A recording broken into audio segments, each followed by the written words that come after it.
When it spoke, I heard the words of the little girl, but the others spoke through my mind in the voice I wouldn't even attempt to describe. There's no other sound that could make it. The voice just kept repeating it over and over through my mind, and I agreed. I didn't know what to do. I was slipping into madness, and yet I couldn't take my eyes off of what was in front of me. I dropped to the floor. I thought I had passed out, but the room wouldn't let me pass out. I just wanted it to end. I was on my side, my eyes wide open, and the form staring down at me. Across the room, in front of me, was the battery-powered rat from the second room. The house was toying with me, but for some reason, seeing that rat pulled my mind from whatever depths it was headed. And I looked around the room. I was getting out of here. I was determined to get out of this house and live and never think about this place again. I knew that this room was hell, and I wasn't ready to take up residency. At first, it was just my eyes that moved. I scanned the walls for anything of an opening.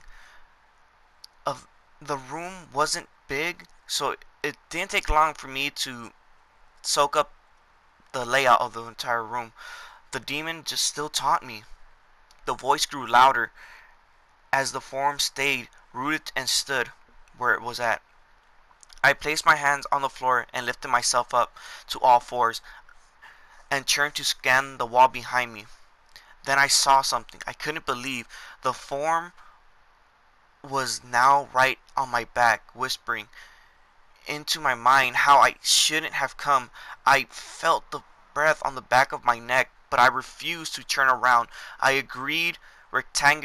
A large rectangular was sketched into the wall, with a tall dent chipped away in the center of it. Right in front of my eyes, I saw a large 7. I had minutely etched into the wall. I knew it was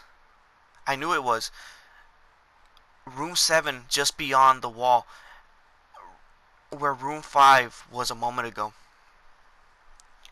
I didn't know how I had done it. Maybe it was just a state of my mind at that time, but I created a door. I knew I had. In my madness, I sketched into the wall what I needed the most: an exit to the next room. Room 7 was close. I knew the demon was right behind me, but for some reason, it couldn't touch me.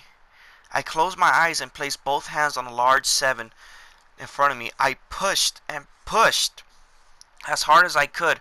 The demon was now screaming in my ear. It told me I was never leaving. It told me that I was gonna stay in here, but I wasn't ready to die. I was going to live.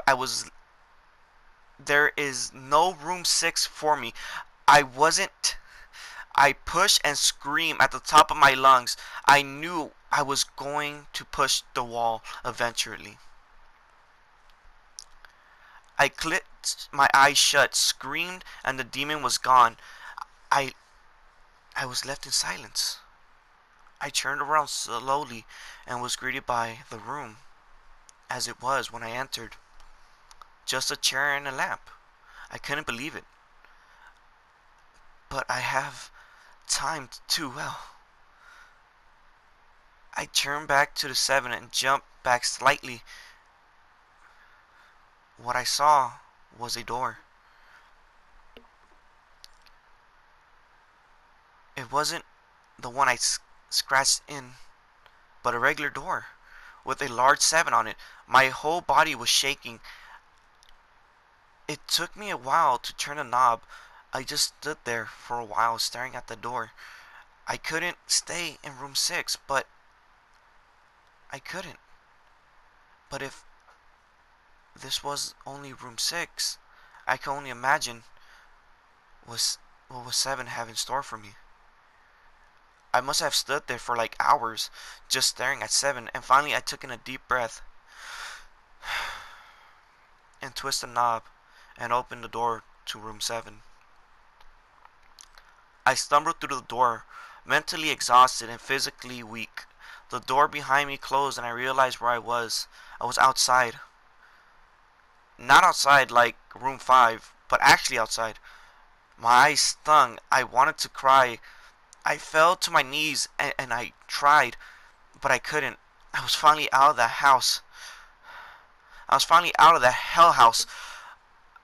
I didn't even care about the prize that was promised. I turned and saw the door that I went through was the entrance. I walked to my car and drove home, thinking how nice a shower sounded. As I pulled up to my house, I felt unease. The joy of leaving NoEndHouse had faded away, and dread was slowly building in my stomach.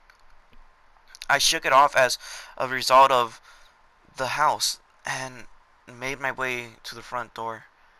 I entered and immediately went up to my room, and there was on my bed was my cat.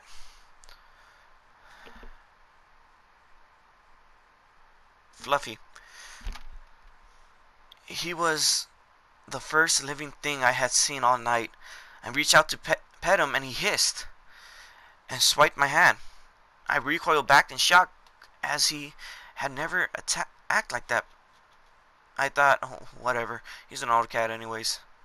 I jumped into the showers and got ready for what I was expecting to be a sleepless night. After my shower, I went to the kitchen to make me something to eat. I descended the stairs and turned into my family room. What I saw will forever be burned into my mind. However, my parents were laying on the ground, naked, covered in blood. They were mutilated to near unidentifiable states. Their limbs were removed and placed next to their bodies. Their heads were placed on their chests.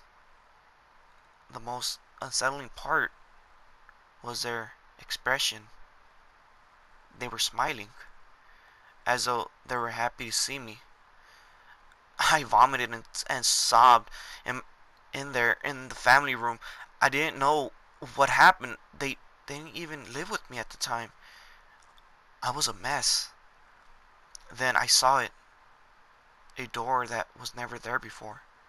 A large 8 covered in blood. I was still in the house. I was standing in my family room, but I was still in room 7. The faces of my parents smiled wider as I realized that they weren't my parents. They couldn't be, but they looked exactly like them. The door marked 8 was across the room behind the mutilated bodies in front of me. I knew I had to move on, but at that moment I gave up. The smiling faces tore into my mind. They grounded me where I stood. I vomited again and nearly collapsed. Then the hum returned.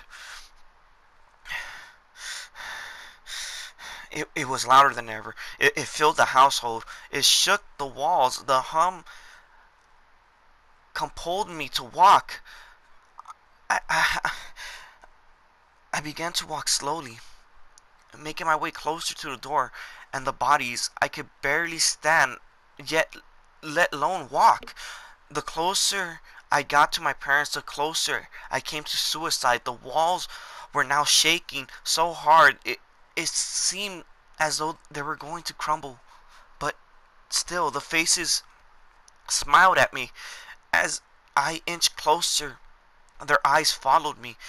But now, I was now between the two bodies, a few feet away from the door. The dismembered hand crawled across the carpet towards me, all while the faces continued to stare. New terror washed over me, and I walked faster. I didn't want to hear them. I didn't want their voices to match those of my parents. They began to open their mouth, and the hands were inches from my feet. I dashed desperately. I lunged towards the door and opened it and threw it open and slammed it right behind me. Room 8. I was done. After what I experienced, I knew there wasn't anything else this fucking house could throw at me that I couldn't live through. There was nothing short or fires of hell that I wasn't ready for. Unfortunately, I underestimated the abilities of NoEndHouse. Unfortunately, things got more disturbing and more terrifying and more unspeakable in Room 8.